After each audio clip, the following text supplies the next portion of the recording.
This is going to be a tough video, and I frankly may lose one or two subs, but tried to maintain some consistency and honesty within this channel. Again, on YouTube, it's pretty much impossible, and I'm going to get to Mauler inevitably about this issue, but here we're going to deal with Anna and her usual lying and grifting, but there's a twist.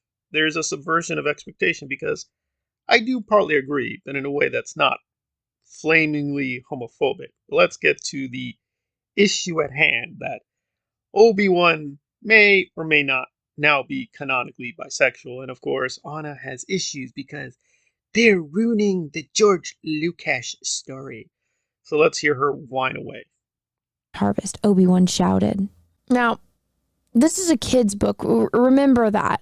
And remember, anytime you try to criticize Disney in any way, shape, or form, heck, even Marvel, I mean, Marvel's Disney, but anytime you try to criticize this and say, hey, this doesn't really seem like an Obi-Wan Kenobi story.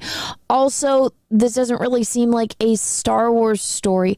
People are going to go watch or read Star Wars for the adventure, right? I mean, come on, it's a hero's journey. It's Jedi. It's, learning how to not do this shit, right? Like, I don't want to pick up a Star Wars book and explore sexuality.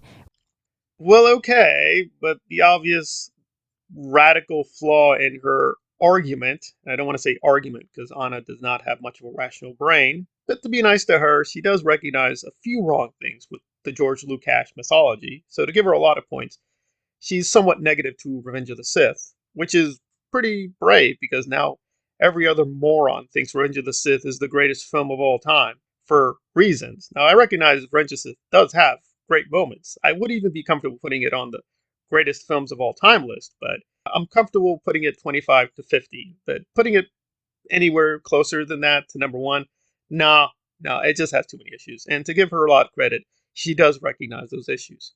We have a debate here on the canon, because Lucas has sometimes said the only canon is the first 6 films. She's really complaining about Clone Wars. And to be fair, I have not seen too much of Clone Wars. I don't want to see too much of Clone Wars, but I'm going to have to do more research. So she's drawing on Clone Wars, because if we go through episodes 1 and 6, if you ask the simple canonical lore question, is Obi gay or hetero or queer or whatever, even with the Obi-Wan Kenobi series, we don't know. Really, we don't have an answer. We'd have to be like, I don't think it's ever clarified. I think it's implied with the prequels the Jedi don't have sex, but it's also kind of implied the issue is attachment. So maybe they do have sex, but it's an attachment issue. It's never really clarified. You'd have to go outside the films, which to some extent is legitimate. And in interviews, Lucas seems to say, yeah, the Jedi are kind of chaste, but there are exceptions. Like Kai Mundi apparently has, quote unquote, a family, so he has sex. It's a little rocky, so it depends on what is the canon. If the canon is films 1 to 6, technically there's no issue. I do agree with Anna. Them doing this is very problematic and iffy, but I think the only reason would be this seems to be adding extraneous stuff. But technically speaking, him being queer is not much of an issue. It would be an issue if this was Spider-Man or Robin or a character where it is clearly shown throughout a lot of stories they are heterosexual. In that case, yes, that would be a big issue. But this isn't like Robin. This does feel like Kenobi, and it's like with Kenobi is basically a question mark. I would prefer them keeping it a question mark. That I think would add a lot of coherence to all the trilogies. But him being bisexual is not a big problem, but that I think does add needless complications. But I think the bigger issue here is her grifting.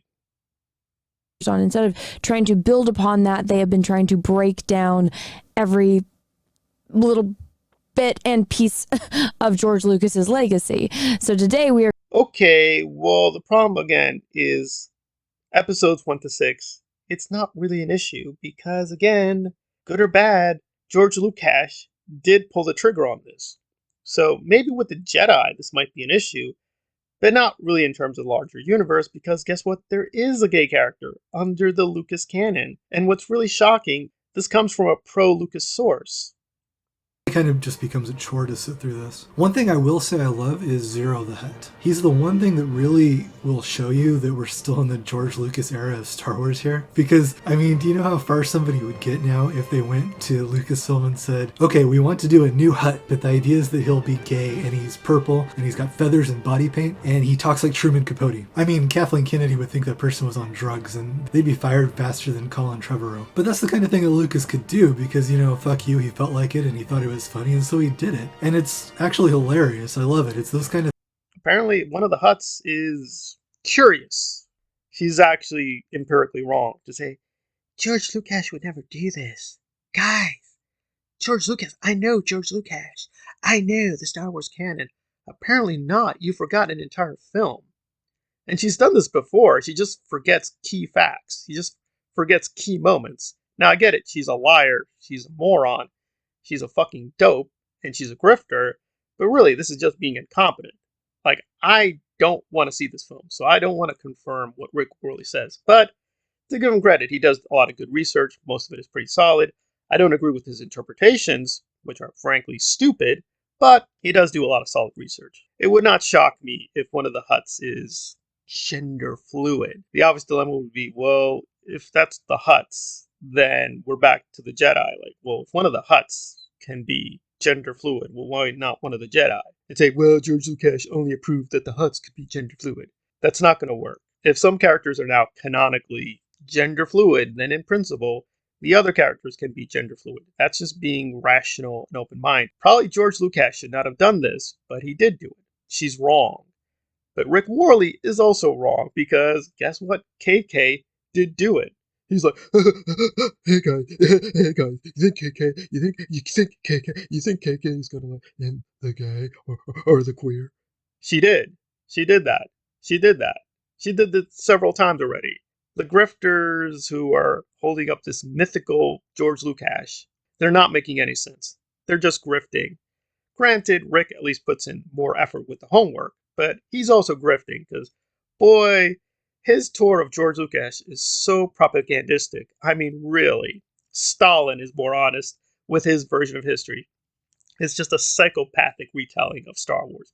So he's not very trustworthy, but neither is she. I'm better than both of them.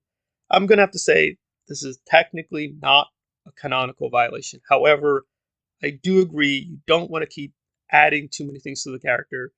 These things are already confusing enough. Midichlorians, the force powers, the lineages, filled with a lot of contradictions, a lot of conflicting interpretations.